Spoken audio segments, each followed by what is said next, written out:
Imagine this, you're deep in the woods, the sun dipping below the horizon, when suddenly, you're not alone. A wild mountain lion is stalking you, and your feet are screaming in pain with every step you take. Part 36 Zoe. We're maybe 5 minutes into the walk when I remember why I was so happy to get back to the truck. My feet protest each step, demanding I elevate and ice them, rather than continue using them to move myself forward. And then my muscles remind me that I spent half the day climbing a motherfucking mountain. I know I'm slowing us down, but I try really hard to not wince every time my boot hits the asphalt. To my agent extraordinaire, mythical, heartfelt thanks for your unfailing patience, enthusiasm. How you doing? Great. Top notch. Liar. Warner stops me with a hand on my shoulder.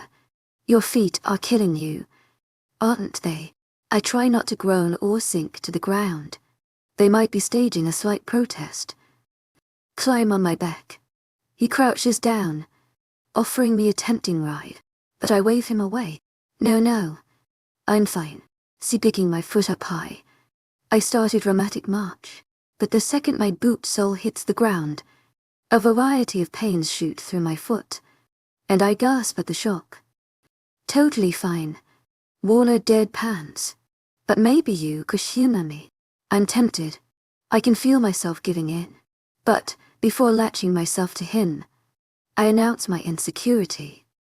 A full day of hiking means I sweat through my clothes, and now that sweat has dried into a crusty layer on the fabric and my skin, the only barrier between him and the stench is his sweatshirt, which I'm already mortified about dosying up. Warner straightens, steps into me, and ducks his head to bury his nose against my neck. His arms wrap around my waist, foiling any chance of escape. I'm forced to stand still as he breathes in my stink. Then, shocking the hell out of me, I feel his tongue flick against my skin. I groan, clutching at his shoulders, briefly forgetting all the different ways my body hurts. All I can concentrate on is the ache between my legs. How long until I can convince him to soothe that? I like the way you smell, he whispers, hot lips brushing against my uneven pulso. It's all I can manage, and when he lets me go to offer his back again, I don't hesitate to climb on. A few minutes pass in silence as Warner carries me down the dark road. His back is so warm. I melt against him. Copying his action, I find myself burrowing my nose into his neck to breath in his smell. There's the salty tang of sweat, but that only seems to enhance his natural, delicious manly scent. He walks at a steady clip I never would have been able to maintain. How are you not tired? I mutter. A chuckle rumbles through his back and makes my nipples tighten. I wonder if he can feel them pressing into his skin. My job is manual labor. I'm used to going all day. That's some impressive stamina. I twirl one of his curls around my finger, enjoying another vibration of his deeper laughter. You have no idea. The heat in his voice makes me want to clench my thighs together. Only, my legs are currently wrapped around Warner's trim waist, and all my muscles are slowly transitioning into jelly. Maybe I want to find out. I tease him, pressing a light kiss against his neck. In the middle of the wood, he stops. Mid-sentence and mid-stride, his whole body going tense. The rapid shift takes away my happy melty feeling. What's wrong? Warner doesn't answer at first, turning his head slowly, from side to side, as if searching for something. Then he starts walking again. Keep talking. His voice comes out gruff, and only makes me more anxious. What should I talk about? Was it my flirting that upset him? Does he want me to talk about something less suggestive? Anything. Just keep talking. To my agent extraordinaire, mythical, heartfelt thanks for your unfailing patience, enthusiasm. I rack my brain for any topic, feeling put on the spot. So I blurt out my first thought. I want to make you something. What do you want to make me? Distracted. That's the problem. I want to make you something, but I don't know what. I make a lot of things, but I can't figure out what the right thing for is you. You're this sexy biker dude, so it's not like you're looking for me to crochet you something. You could crochet me something. Even though he's still scanning the dark woods surrounding us, I hear a smile in his voice. To my agent extraordinaire, mythical, heartfelt thanks for your unfailing patience, enthusiasm. You'd wear a scarf? Sure, I would. I grin, happiness glowing in my chest. He'll wear a scarf I make him. All right then. Do you have a preferred color? Or do you trust me to pick for you? Warner doesn't answer. Loosening his grip on my legs so I slide down his back to stand again. I'm proud that I only wobble a little bit, even as my feet pound with pain. Are you okay? Did you pull something in your back? Despite his claims, I can't help thinking his rapid change in demeanor came on because of me. Do you have your bear spray? Warner asks. Why yes. I slide off my backpack, digging around until I find the bottle. Is there a bear? Warner shakes his head. Not a bear. Mountain lion. 3 cubs nearby. Any other time I might ask Warner how he picked up all those details. But my mind gets distracted when he tosses his baseball hat to the side and strips off his shirt. Do mountain lions not attack without clothes, people? That can't be right. But I have to admit, I only read up on their safety. Warner doesn't address his choice to disrobe. Even when he tears off his boots and shucks off his shorts, the guy stands in only his boxer briefs, and I'm not even able to admire the view because we're being stalked by a deadly animal. I thought she might leave us alone, but with her cubs nearby. Finally, he looks at me, his expression more serious than I've ever seen it. When I say go, you need to run as fast as you can back to the truck. Something about his phrasing throws me off. You mean we'll be running to the truck? Another brief head shake. Mountain lions are hardwired to give chase. You want to use me as bait? I squeak. No, I'm going to distract it while you get away. He steps away from me, as if giving me room to sprint. Even with my aching feet, I know I can still run, especially if my life depends on it. But not if it means leaving Warner behind to deal with a wild animal on his own. I'm not doing that. His voice is so tense I can almost imagine cracks running through it. I know you're scared, but I promise I won't let it get to you. I am scared, but I'm not leaving you. 2 against 1 is better odds. I flick off the safety on the bear spray, trying my best to make out any moving shapes in the darkness. I can take care of myself. Now under one shaking my head. I don't believe you. I need you to go. Now there, an edge of desperation to his command. Since I can't find the animal in the shadows, I turn my attention, and my glare, on Warner. I won't leave you. Agitation radiates off him. As he steps toward me, I watch his amber eyes flit between my face and the surrounding woods. In the fading twilight, his irises look black. When Warner grips my upper arms, I half expect him to give me a shove toward the truck. He backs me up against a thick tree trunk. They attack from behind. Stay here. Keep your spray out. And take this. Faster than I can blink. Warner crouches by his shorts to pull an item from his pocket and is back at my side. He presses a large briquette knife into my hand. When I flip the blade open, I find it's longer than any of my fingers and looks wickedly sharp. Then he steps away, backing into the road. What are you doing? Is this some weird making, yourself, bait thing? Warner drags his desperate gaze over me. Don't be scared. Please, trust me. You don't need to be scared. It's a mountain lion. I can't help it. But Warner isn't looking at me anymore. He stares upward, where the half-full moon peeks through the canopy of the trees. Before I can ask another question, something in the night shifts. To my agent extraordinaire, mythical, heartfelt thanks for your unfailing patience, enthusiasm. I'm sure it's a breeze, until I realize the darkness itself is moving, like the night has gained corporeal form. The mask sticks to Warner. He lets out a ragged breath. I hear a series of snaps. Then my ears pop. I blink. Then rapidly, as if that'll fix whatever has gone wrong with my eyesight, because there is definitely something wrong. Warner is gone, and in his place stands a large, Fearsome Grey Wolf. Part 37's OE. My first thought is that Warner was mistaken. It wasn't a mountain lion following us. It was a wolf. But then an angry hiss sounds from the other side of the road a moment before a huge feline stalks out of the tree line. Does all the animal kingdom have a vendetta against me? Before I can brainstorm how to fight both the wolf and the mountain lion, the cat leaps through the air. But not at me. The deadly claws swipe at the wolf, who bares its teeth and dodges away, only to circle back and snap at the lion's haunches. The two creatures trade a handful of miss attacks until they finally come together in a horrible collision. Their sounds rip through the night air, loud enough to hear despite the crashing of my pulse in my eardrums. Even though I'm standing still, I find myself panting as I watch the terrifying display of claws and teeth gouging into fur and flesh. After seconds or hours, the mountain lion breaks away. The animal limps slightly, and gives one last, defiant hiss before it slinks back into the shadowy night. The fight was so distracting, I momentarily forgot the danger I was in. But it all floods my mind now as the wolf turns to face me.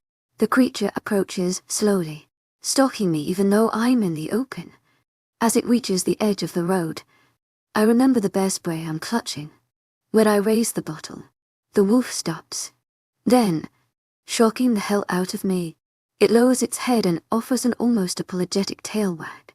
But if I thought I knew what surprise was, it is nothing compared to the terrified wonder as I once again watching shadows come to life. This time, the second time, the transformation is undeniable. The form of the wolf ripples, as if we've sunk into the bottom of a pool, and water shifts around us. Then come the rapid cracks, and my ears pop. Warner crouches on the edge of the asphalt, but without clothes, hands held up in surrender. "Please don't spray me," he murmured. "I'm just going to grab my clothes." He stands and walks to the pile he made a moment ago, before the mountain lion came and fought the mysteriously appearing wolf. In the light of the moon, Warner's skin glows pale white, making the claw marks oozing blood even more pronounced. My mind tilts and sways, and I try to clutch at some form of reality before I lose my balance and tumble into insanity. But there's no sense to be made. Zoe, he's in front of me, dressed again, hands reaching. I flinch away, stumbling to the side. "Did you put psychedelic mushrooms in my lunch?" My voice is a desperate rasp. Am I tripping? Warner lets his arms drop and slowly shakes his head. "I know this is a lot, but we need to keep walking. I don't think the lion will come back, but I can't be sure. Walking is such a normal thing. Can I really do something so ordinary?" Numbly, I nod, then push myself to take a few unsteady steps. His hand stretches toward me again, but I move away, into the middle of the road. "Why you walk there?" I gesture to the side of the road he's standing on with my hand that's holding the bear spray. Then I shuffle across the middle line, claiming the opposite side before trudging forward. I ignore him, trying hard to concentrate, all the while too scared of what this new world is. Men turning into wolves. That's fiction, fantasy, something from a strange strain. To my agent extraordinaire, mythical, heartfelt thanks for your unfailing patience, enthusiasm. That must be it. I fell asleep at some point, and this is a twisted story my mind has made up. In a dream, I don't need bear spray, so I let the canister drop from my slack fingers. I use my free hand to pull up a sleeve and pinch my arm. I don't wake up, no matter how much it stings. Next I try pinching the meaty part of my thigh, digging my nails in along with a bruising grip. But I don't blink and find myself in the bedroom of Grandma Minnie's cabin. I'm still dragging sore feet through dead leaves on the shoulder of an empty back road with a wolf, man's eyes burning into the side of my head. Everything about this dream seems so solid, so real. I'm fully entrenched in it. My reeling mind reasons that a simple pinch won't wake me up. I need something as painfully real as this nightmare to shake me out of it. If I want this confusing world to disappear, I have to shock myself. The handle of Warner's knife has grown warm in my palm. The blade shines clear as a mirror as I raise it, setting the well, sharpened edge against the skin of my exposed forearm. Part 38 Warner. The smell of blood hits my nose the same moment I hear her gasp. Less than a second and I'm at her side, staring in horror at the deep cut on the back of her forearm. My knife drips a delicate, crimson stream, seeming to enjoy what it's toll from her. What happened? I press my bare hand against the wound, desperate to keep any more of her from leaking out. Zoe stares up at me with wild, confused eyes. Why can't I wake up? The desperate words are their own kind of blade stabbing deep into my chest. This isn't a dream. Moving slow, so as not to scare her, I ease the knife out of her grip. I toss it into the woods, not able to look at the weapon a moment longer. With careful hands, I extend her arm and examine the wound. The slash is long, but not as deep as I first thought. Quickly, I strip my shirt off again and wind the fabric tightly around the wound, hoping to staunch any further bleeding. You keep stripping, she mutters, gaze still distracted. A tiny flare of hope streaks through my chest. Maybe she isn't completely terrified of me. Maybe I can save this. But the second I'm done tying off my shirt, Zoe steps away from me, heading farther down the dark road. Guilt tears at my insides. She cut herself because of me. I should have done more to prepare her for the change, or done a better job at convincing her to leave me to deal with the mountain lion. I gave in to my secret desire to shed every part of myself, and now she won't look at me. It's hard for me to fully comprehend how outlandish this is for her. The existence of werewolves has always been a truth in my life. The supernatural is my norm. I glance over and clench my jaw at the sight of her walking with her arms wrapped around herself protectively. Head bowed, a slight limp to her walk. What I wouldn't give to go back in time. Reverse the clock 15 minutes. When I had her body against mine, her laughter in my ear, her lips on my neck. Zoe probably wants to reverse the clock for a whole different reason. She just learned the world she thought she knew has more hidden bits to it. Dangerous, frightening secrets. You can ask me questions. Anything to get her talking again. But she seems uninterested in my olive branch as time and silence stretches between us. Just as I'm contemplating tearing out my hair by the roots, she speaks. How long have you? She waves a hand, taking in a hold of me while keeping her eyes resolutely on the ground. Born this way. To my agent extraordinaire, Madeleine Noble. Heartfelt thanks for your unfailing patience, enthusiasm. I didn't turn for the first time until I was 13.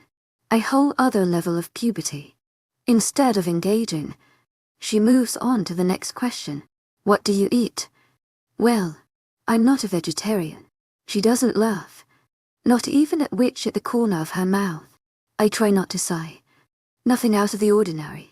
Although I do hunt small game when I'm in wolf form, and the pack will sometimes take down a deer or two. The pack. Her voice sticks up, a notch and a new wave of bitter fear mixes with her scent.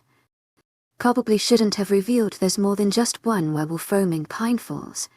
If Roderick knew how easily I let that slip, I'd be in for a major beatdown. There are plenty of humans in town that are in on the secret, but those are locals, people who grew up knowing about us. Roderick is not a faders, as he refers to them. We keep to our own, is one of his favorite mottos. Zoe's breath hitches out faster than a moment before. She's panicking, and it's all because of me. I know this is freaky, but I swear you're not in a horror movie. I try out my most charming smile. More like a paranormal romantic comedy. Zoe's gaze flicks to the deep gashes on my chest, to the dark, ominous woods surrounding us, finally settling on my face with an incredulous stare. I get her point. When Zoe looks away again, we fall back into silence. She trudges forward, and I wince with every limping step she takes, fighting the urge to wrap a supportive arm around her waist. Who else? She whispers. Zoe never whispers. Even still, I can't give her what she wants. I can't name names. Another few minutes of no talking. Then, the dark moon riders. I flinch. It wasn't a question though. Full moon. We get a stronger urge to change those nights. The pack will head a few miles out of town and then go on a hunt. Silver bullets. You looking to kill me? I ask with an almost hopeful laugh. At this point I'd welcome her attack. Anything to bring back the vibrant, confident woman I know, rather than this scared, confused shell of her. Are you looking to kill me? She stares up at me now, her eyes so wide they seem to take over her face, and I lose all ability to joke about the situation. Fuck. No gods, no. I want to grab her arms, pull her into my chest, clutch her close until she understood I am about her, but that would only scare her more. I offer my vulnerabilities, hoping to put us on more even ground. Silver or lead, gets us all the same. We're not immortal. I gesture at the cuts on my chest that throb with a constant sting. Just more durable, and stronger, and warmer, she murmurs. The comment came out so quiet. I doubt she meant for me to hear. But I did, and I hope, as the minutes pass, I watch her from my peripheral, silently begging for more questions. But she's curled in on herself and doesn't pay any attention to me. My body aches in a variety of ways. The bruises and cuts from my fight nag, but I know they'll be half healed by morning. It's the pain underneath my ribcage that's getting to me. The ache spreads, radiating out from the spot where Zoe has taken up residence. If I don't find a way to earn her forgiveness, her acceptance, I'm not sure when Zoe became such an important piece of my life. It could be as early as the moment she started crocheting while surrounded by bikers. All I know now is that the thought of her walking away makes me want to howl in denial. I'll fix this. Somehow, I've opened my mouth to say something, when a set of headlights flashes up ahead. Cart 39. One of the two of us freeze. Then I'm stepping up to the road, waving my arms frantically. Soon, Zoe and I are sitting in the warmth of Mr. Morrison's pick up as he pulls back out onto the road. You kids are real lucky I decided to drive out tonight instead of waiting for the morning. Just think, you'd be walking another 3 miles before the gas station. And shit. Warner, your chest is mangled. A mountain lion, you said. They normally don't go for you big fuckers. Gotta look out for kids and dogs, but not hulking fellows like you. Pretty sure it was a mama with her cubs nearby. I answer when the old man pauses to take a breath and a puff from his cigarette. The window is cracked for him to blow out his smoke, but the whole cab still reeks of it. Not that I'm complaining. I'm just happy that Zoe's off her aching feet and safe from any other wild creatures roaming the woods at night. Except for me. To my agent extraordinaire, Madeleine Noban. Heartfelt thanks for your unfailing patience, enthusiasm. She sits wedged between the two of us on the truck's bench seat, doing her best to sink into the recesses of my sweatshirt. I'd find the sight adorable if it weren't for the fact that she's so quiet and studiously avoiding making eye contact. Well, that'll do it. You better get those cuts seen too. Don't know what that cat had on its claws. Could get infected. We'll be stopping by the doctor first thing after we get Zoe's car up and running. Mr. Morrison nods, clicking on his turn signal as the gas station comes into sight. Once we're parked, he climbs out, heading inside. I try to catch Zoe's eye, but she keeps staring at her lap. You okay to wait here while I grab us some gas? I nod. Do you want anything else? Or a drink? She shakes her head, eyes firmly shut. Are you okay? No response. I resist the urge to gather her in my arms, following Mr. Morrison instead. He stands with me in line as I purchase a canister and pay to fill it. Your girl okay? Seems shook up. I clear my throat, thinking of what to say. As far as I know, Mr. Morrison isn't one of the townspeople who knows about the wolves. I give half an answer. The mountain lion was a lot for her to take in. She's from the city. You know. He nods and walks with me back out to the pump. Not long before we're back out on the road, once we pull up alongside Zoe's old Toyota, she finally speaks, offering Mr. Morrison a quiet thank you. No problem, Miss Gunner. I'd owed Warner you a favor anyway. He was the first one up on my roof when it's prone to leak, and in the middle of a rainstorm no less. Glad I'm finally able to pay you back. He claps me on the shoulder as I wave him off. The old man waits around while I fill the tank. Once Zoe starts the engine, it comes to life. No problem. He gives us a salute and continues on his way. And we're alone again. Which way is the doctor?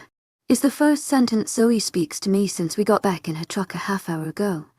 The entire drive to town was silent. No talking. No questions.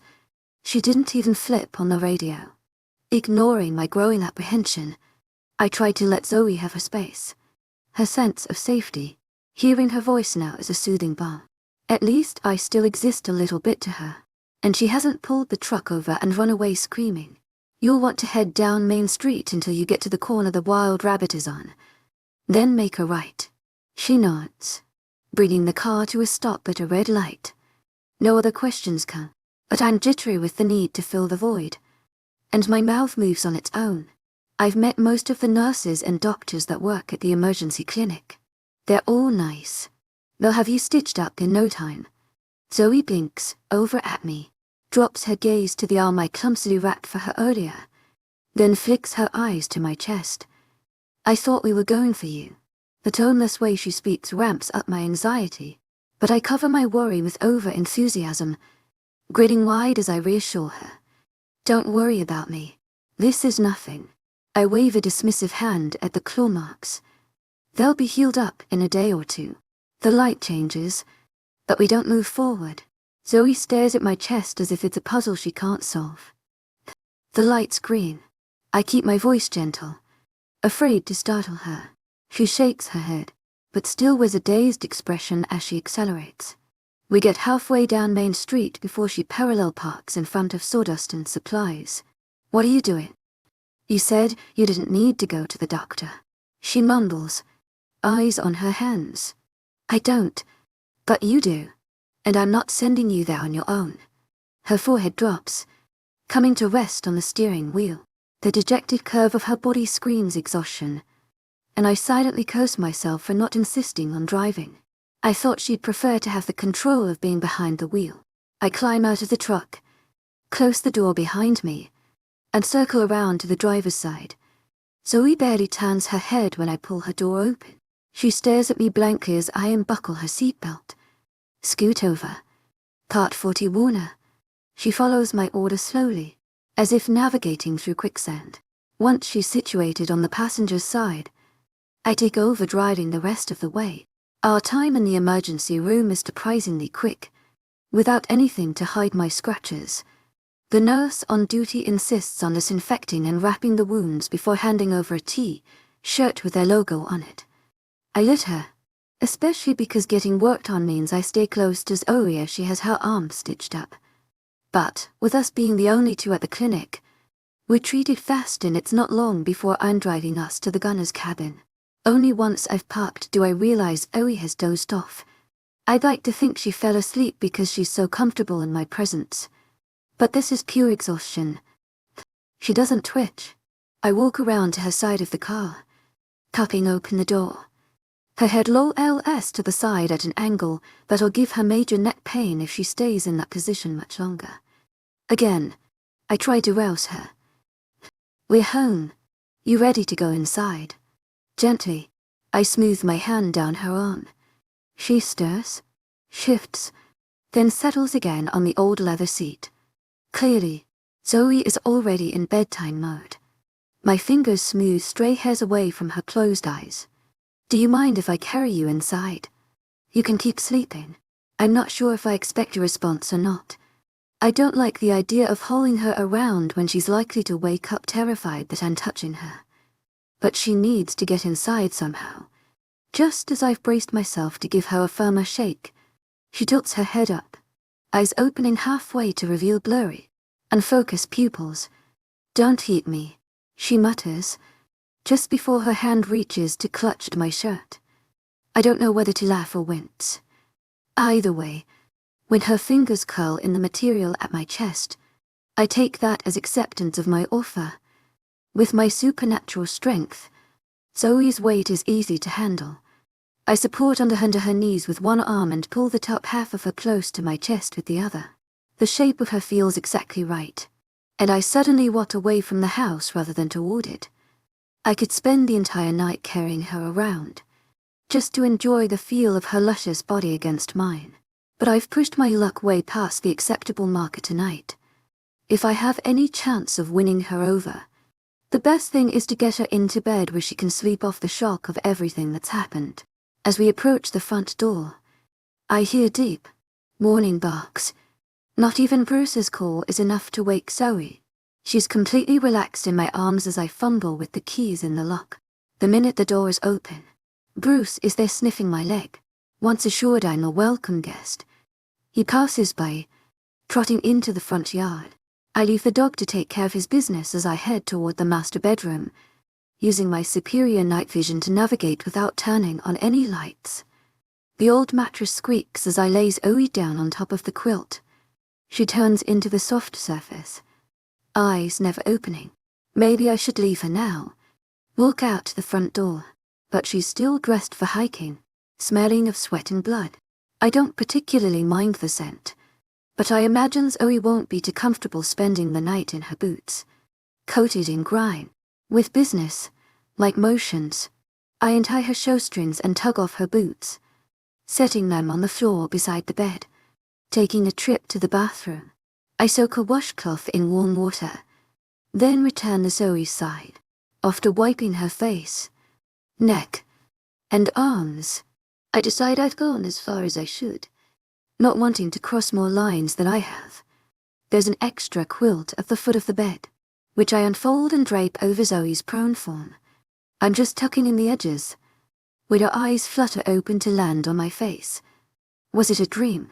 Her voice comes out in a whisper filled with cracks, and the answer I have to give is all the more painful for it. No, it wasn't. She buries her head in the pillow, promptly sliding back into sleep, and I leave her, heading back into the main room of the cabin. A scratch at the door has me letting Bruce in. I fill his food bowl and refresh his water. There's a notepad hanging magnetically to the front of the ancient fridge. I write Zoe a message, letting her know I took care of Bruce.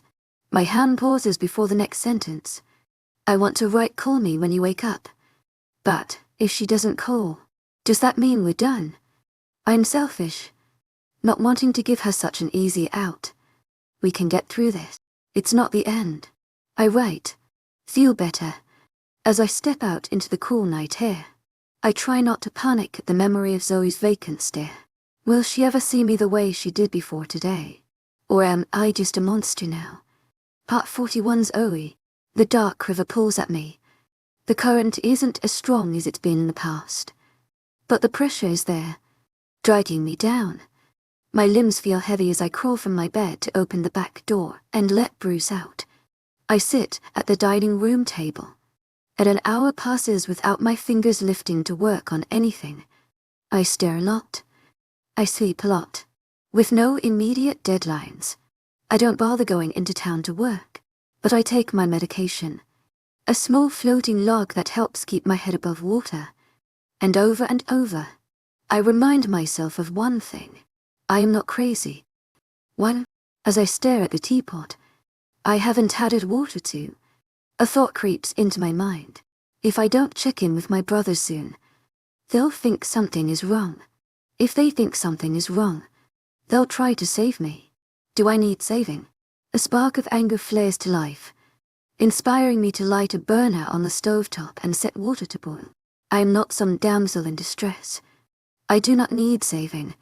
I just need to process this new world I live in. Warner turned into a wolf. That has to be a fact, or else it means that I'm experiencing a mental break. To my agent extraordinaire, Madeleine Nolban, heartfelt thanks for your unfailing patience, enthusiasm. If I tried to explain the events of that night to anyone, they'd most definitely suggest I talk to a doctor. Probably more like insist. I found out this town is full of werewolves, and that I stabbed to prove I wasn't in a dream. I mutter while spreading raspberry jam on toast. What of the many jars Warner identified for me? How could the helpful construction worker also be a mythical monster? The two identities clash. Maybe not so much when I add in the fact that he's a member of a biker gang. A werewolf biker gang. This shouldn't be real. But as I wrap myself in a cardigan and take my breakfast out to the front porch, my mind feels clearer than it has in days. Like the cool mountain air is finally permeating my lungs, giving my brain enough oxygen to function. Plus, the itchy stitches in my arm prove the incident with the knife happened.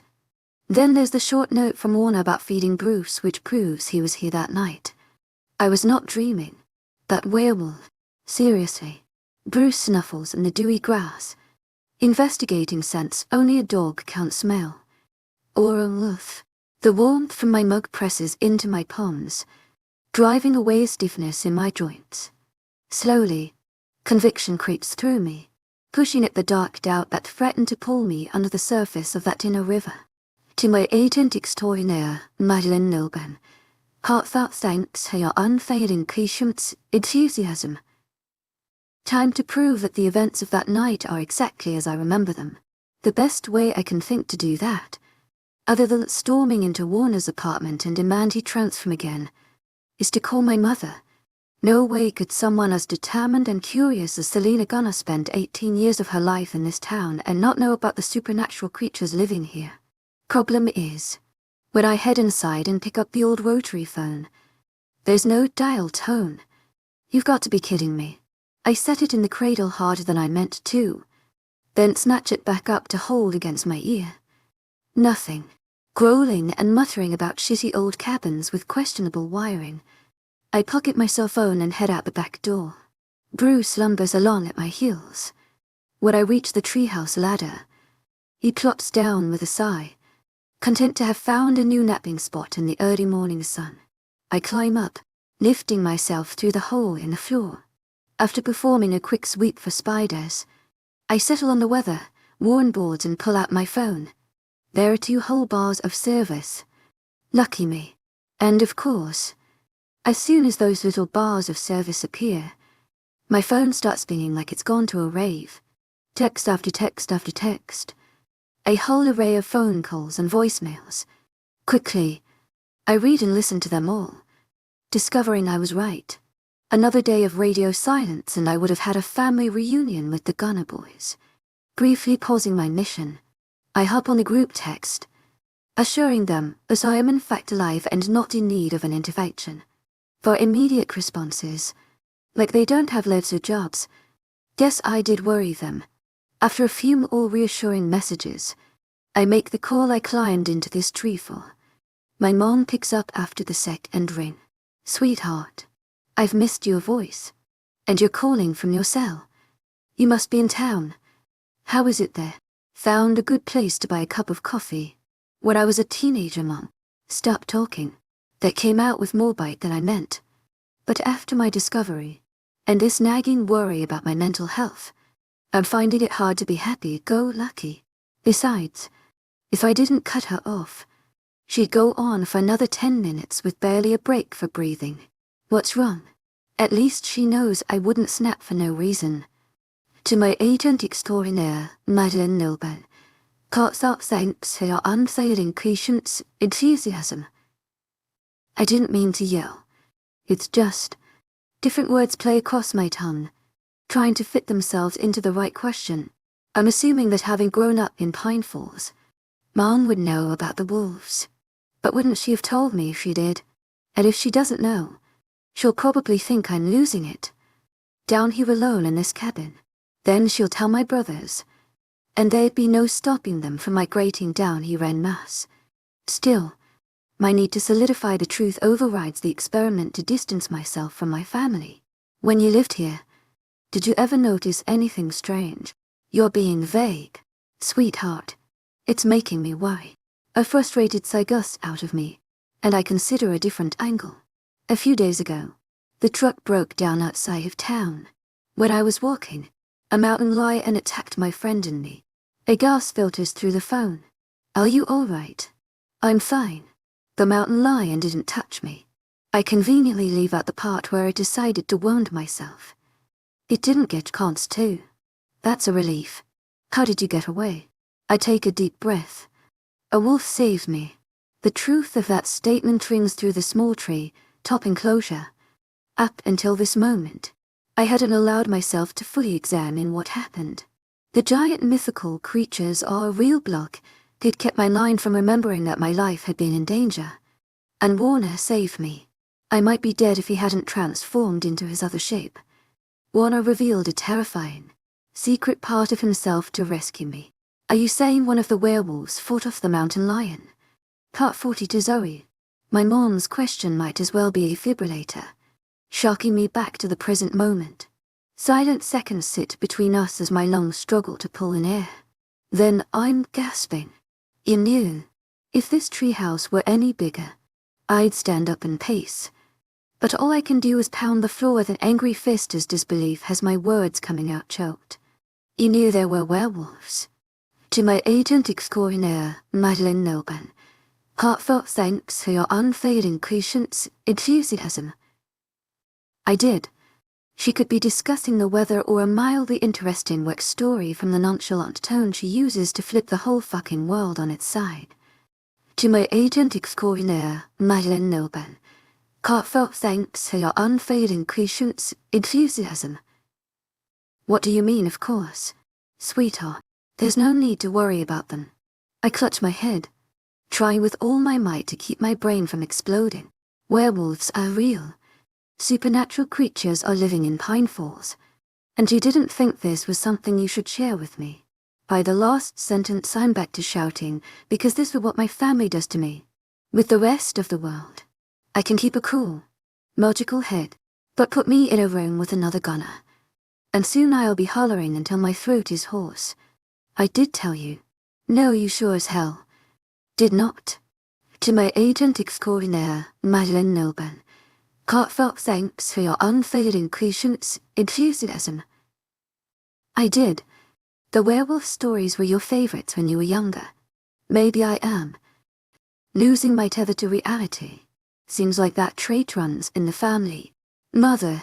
I speak slowly to keep from yelling, but now my voice comes out tighter than a guitar string. Parents tell their children fairy tales, make-believe stories. Why would you think I, now 27 years old, would accept them as fact? She huffs on her side of the line, as if I'm the one being unreasonable. It's not my fault you didn't want to believe that werewolves existed. I never told you they didn't. If you had asked me, why would I ask you that? I'm shouting again. That is not a normal question.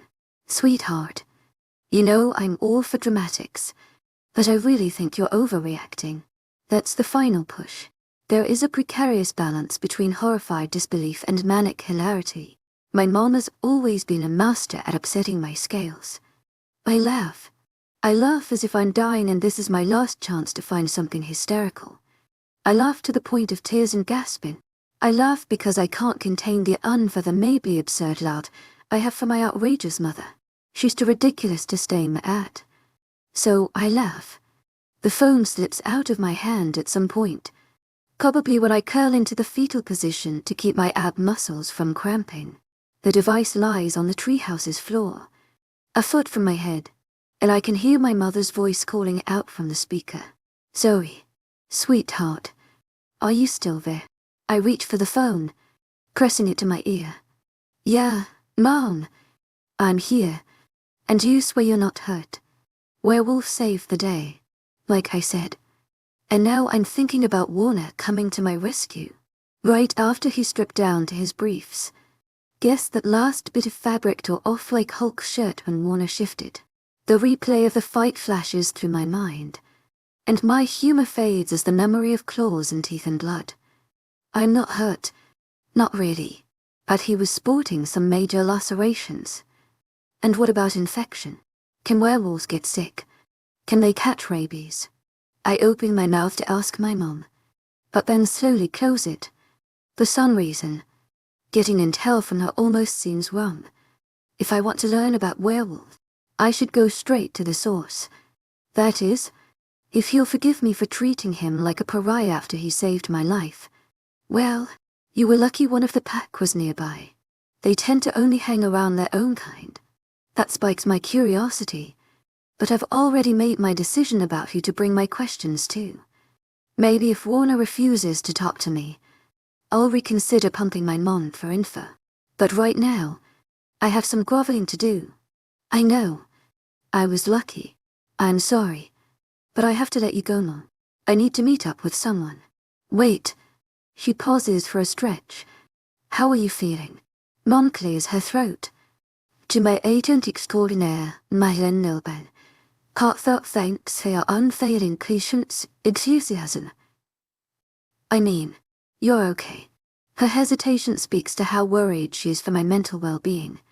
I don't see a point in rehashing the last few days of my shocked zombie state, so I give her the current truth. I'm fine. This is helpful. Being on my own for a bit. Okay. Well, I miss you. You already said that. I could say it 10 more times and it still wouldn't cover it. You've left me outnumbered. It's all men. Even if I was there, they'd still have the majority. She rattles on a bit longer about my brothers and my father before we finally hang up.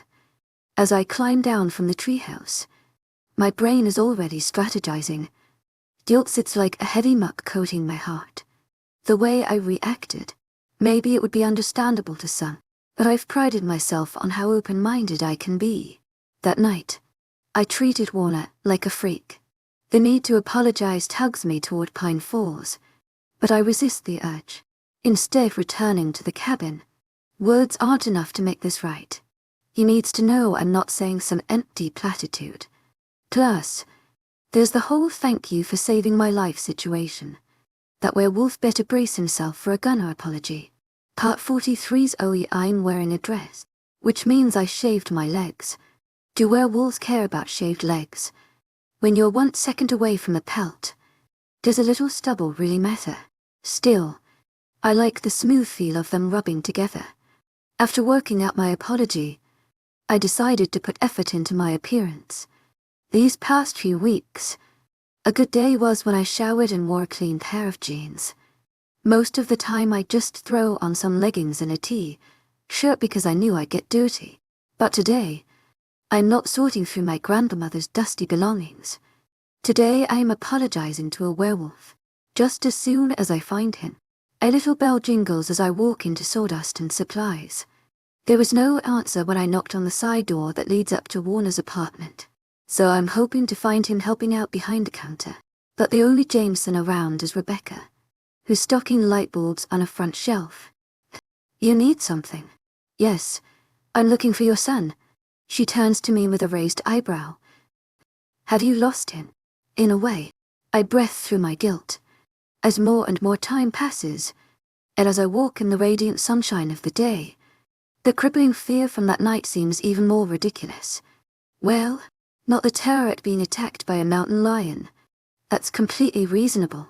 But the way I let myself become frightened of Warner, the same guy who gave me a ride to my crochet club the first time I met him, the guy who lent me some of his power tools so I could refurbish an old dining room table. He hiked through torrential rain to find me in the woods.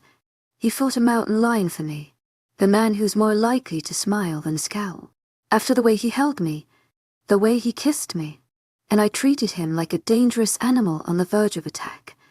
Somehow, I suppress my grimace of self, disgust, and focus back on Rebecca.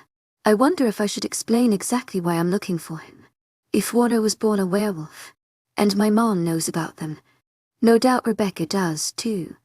Last light bulb put in place, the shop owner gets down from her step ladder, but she doesn't take a few cautious steps down. She jumps. The distance can't be more than 2 feet, but there's something about the graceful way she lands without even a wobble that sets my mind wondering. Is Rebecca a werewolf? To the question almost slips out when I remember Warner's words. I'm not sure I should be naming names. Would Warner get in trouble if the pack found out he revealed himself to me? And where do loyalties lie? Rebecca might not be the best person to tell the events of that night. I think I hurt his feelings, and I just wanted to apologize. Apology gift included. I gesture at my bag, which isn't the gift. I doubt Warner has any use for a tote that reads "Girls Just Want a Pearl." Rebecca shrugs, strolling toward the register. I'm sure you're overreacting. Warner is the most easygoing person you'll ever meet. If you were talking about one of my other boys, Maybe I'd believe you. But I doubt Warner is moping somewhere. No need to worry yourself. Her words don't sit right with me.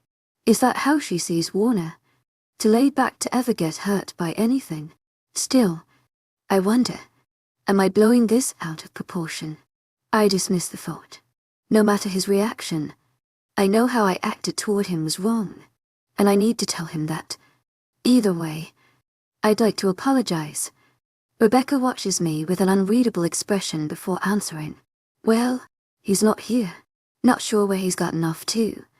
You can leave your she eyes my bag with a baffled expression apology gift with me. I'll give it to him when I see him next. I smile even as I shake my head, thinking of how to explain my reason for turning her down. That's kind of you. But the gift isn't exactly finished yet.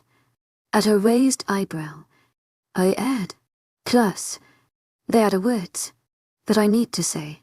To make it a real apology, her second eyebrow joins the first, and I conclude that I'm not making much sense. Better escape before I lose Rebecca's goodwill. Getting on her bad side would make my many trips to the hardware store an adventure and discomfort. Those are the worst kinds of adventures. Thanks anyway.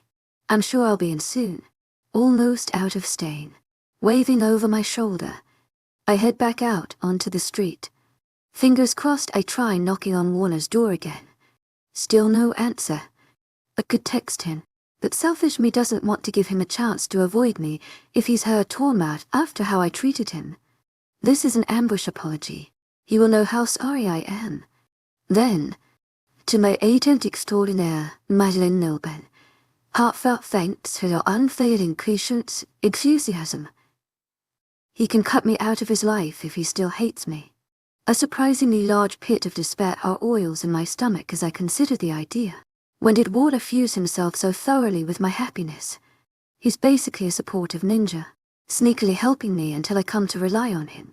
Ninja biker werewolf, was to be reckoned with. The rumble of a bike pulls me out of my whirling thoughts. I stroll up to the curb, anticipation quickening my heart rate. Focusing on the far end of Main Street, I spot a black blur approaching. As the rider gets closer, for a minute, I think I found my wolf. There's the familiar build on top of the dark bike. But then I realize two things. The biker has a shaved head, and I can see this because he's not wearing a helmet. Definitely not Warner. If it was, I'd have more to say to him than sorry. As the rider passes by, I realize it's Warner's older brother, Roderick. We've never officially met, but Warner pointed him out to me.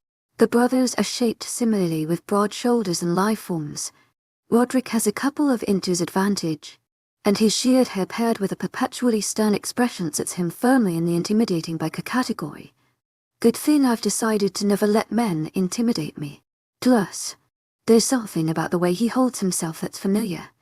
I realize he reminds me of someone I know, someone I love, and I don't mean Warner.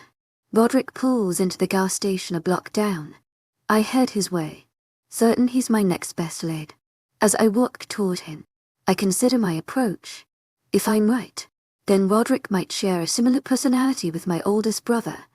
A bland, stoic, stern, unerring sense of responsibility. Best way to get them to do what you want is call on their honor. Strategy solidified, I find myself smiling. Part 40 for Roderick. The woman living in the gunner cabin smells like my brother. Not enough to designate her as his mate. She only has a hint of him on her skin, as if they spent time together recently. Time where he touched her, held her. I find this curious and potentially disconcerting. Warner enjoys the act of the playboy, but he's stopped following through these past few years. He goes home alone, until this woman, the one who keeps her eyes on me as she approaches. She smiles as if I am her friend. There's no fear or hesitation on her face, nor do I smell it on her. Even with the gasoline fumes rising from my tank, I should be able to discern the acrid scent of fright. Nothing. Hello. I'm Zoe Gunner. You're Roderick Jameson, even though she doesn't frame it as a question. The woman waits for me to acknowledge the statement. She stands just on the other side of my bike, watching me expectantly. I nod, but only barely. Do you know where Warner is? After a moment, I offer another silent nod. Nothing more. And I wait, expecting her to get annoyed at my refusal to offer up the information. Her smile tilts in relief. Good. Then she steps closer and adopts an interrogative slant to her brow. Roderick Jameson, do you love your brother? I pride myself on the ability to keep my thoughts from showing. As the leader of the pack, it is important that I act as the unmovable, reliable axle that everything else turns on. But this unexpected question hits my blind spot, and I find myself jerking back in surprise. She wants to know if I love Warner. He is my blood, my pack. He is also the one person in my life who I believe I could say anything to without fear of judgment. Not that I experiment with that, but the knowledge of the freedom provided by that connection still exists. Do I love him? To my agent extraordinaire, Madeleine Noble, heartfelt thanks for your unfading patience, enthusiasm. I do, intrigued despite myself. I nod, as you should. The satisfied grin gives me the sense I would have gotten chastised if I had answered any other way. Warner deserves your love, and he deserved to be treated with respect, doesn't he? For the first time in my life, I don't feel like a wolf. I sympathize with a rabbit, slowly being led into a trap. Still, I nod. To my agent extraordinaire, Madeleine Noble, heartfelt thanks for your unfailing patience, enthusiasm. So when this wonderful man, deserving of respect, who you love dearly, her addition of words has me suppressing a reluctant smile, is wronged by someone, is unequivocally owed an apology, wouldn't you agree? Something has me hooked, wondering what her conclusion to these questions will be. I'm already caught up in the snare, dangling helpless from a branch. I nod. Good. To review, we've established that you love your brother. If he is wronged, you believe he deserves an apology, and that you know where he is at this very moment. Have I got that all right? The truth would be easy enough to give, but for some reason, I feel like this woman has tricked me into revealing valuable information. Still, I don't lie if I can help it, and eyes out anyway. Another nod would put me at a disadvantage. So, once again, I tilt my chin. Perfect. Now I must admit, with a great deal of chagrin, that I have wronged Warner, and, by a previously established logic, you would be betraying your morals, and the love you have for your brother, by not telling me where he is. Because if I don't know where he is, I cannot apologize, and Warner deserves an apology. I was right. She is trickier than a fox. Zoe Gunner hasn't even bothered to ask me to point her in the direction of my brother. She simply explained why I am going to. If she had asked, I could have said no. But now, that would only make me look like an ass. Plus, I think I can see why Warner is fascinated with this woman. He might have some competition if he doesn't put a more permanent version of his scent on her soon. We stare at each other, the stalemate only breaking with the click of the gas pump to let me know my tank is full. Auto shop. Third Avenue. I give her the answers if it pains me, when really, I'm not all that reluctant. Warner is a grown man. I don't need to protect him from intelligent women. He needs to learn to protect himself. Zoe's face settles into a grateful smile. Thank you. I'll let Warner know what a devoted brother he has. Don't do that, I respond too quickly, already hearing the relentless teasing Warner would subject me to if he found out the circles this woman talked around me. She shakes her head with a smirk. Brothers. All right, I'll keep your secret, but only because you were helpful. I watch her peer around until her eyes alight on the street signs. Zoe offers me a nod of her own, which I pick up a slight teasing edge to. Guess I did nod at her a lot. I'm just about to throw my leg over my bike when Roderick. She's on the curb now, staring at me with a stern expression. You should be wearing a helmet. Then she turns and strolls off, thankfully focused on tormenting another Jameson. Part 45 Warner. I've been working on this bike for 2 hours. The practice normally meditative, but I can't get Zoe out of my mind. The events of a few nights ago play on a loop in my head, An old black and white monster movie. Jerky and poorly constructed. Like my decision-making. She's gone. I fucked up my chance with the only woman who's ever made my wolf restless as the full moon. For the first time in a long time. The beast and I are in complete agreement. We want Zoe. Then image stutters across my mind. The brave, enthusiastic woman of my dreams, staring at me with blank eyes. My teeth grind together at the memory of her complete shift in personality. Zoe shut down, as if she needed to protect herself. She thinks I'm a monster. She's not wrong. A portion of the town thinks the wolves are terrifying creatures to be placated so we don't fill the streets with blood. Not that we ever would, but we could. Sometimes, I worry my wolf will wake and demand more control. That the animal in me will overwhelm the logic of my human half. But I'll do something to deserve fear. A vibration fills my ears with a rumbling noise. It takes me a moment to realize I'm growling. Just like a monster would. I clear my throat, pushing the impulse down. Luckily, Harvey has the radio blaring hardcore metal, so he didn't hear my slip. The guy knows about wolves, likes us even, but there still aren't many humans comfortable with being reminded. I was naive to think Zoe would accept my truth as if I were merely showing her an ugly birthmark. A small blessing that she didn't run away screaming her head off. And if I'm being honest with myself, I could have kept it from her. If I had been firmer about her leaving, she might have gone. Or I could have stayed in my human form and fought the lion off that way. Would have taken longer and been bloodier. But I'm strong and heal fast. If I had gone that route, I might be with her now, getting nursed back to health. Zoe would probably be babying me this very moment.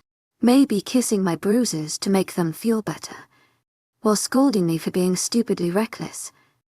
I'm sitting here, alone, covered in grief, mourning the loss of her, all because I wanted her to know. In that moment, the decision to reveal my secret had seemed easy.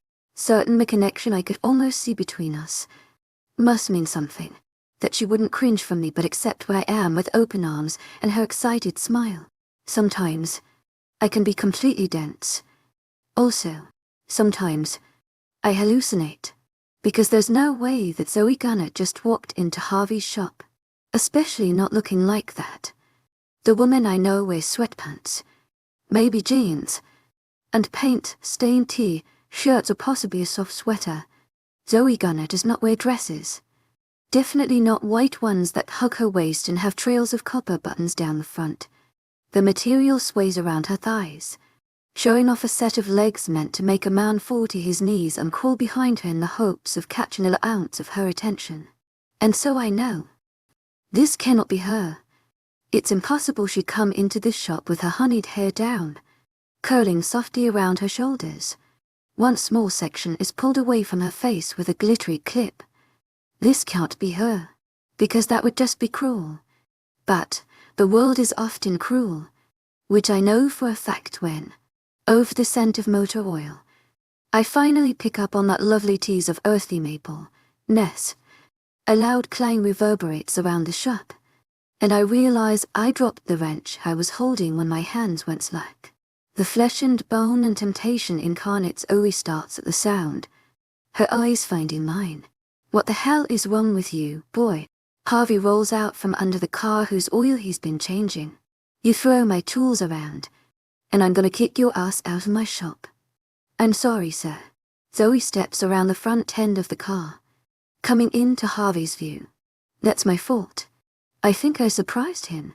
With a customer in the mix, the mechanic changes his scowl to a smile real fast.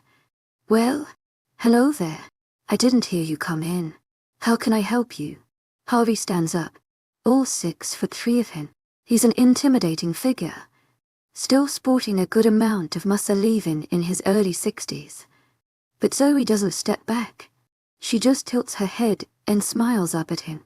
The sight reminds me of that first night, her sitting in the rabbit hole, surrounded by bikers but not showing even the inclination toward fear. I'm just as fascinated with her now as I was then.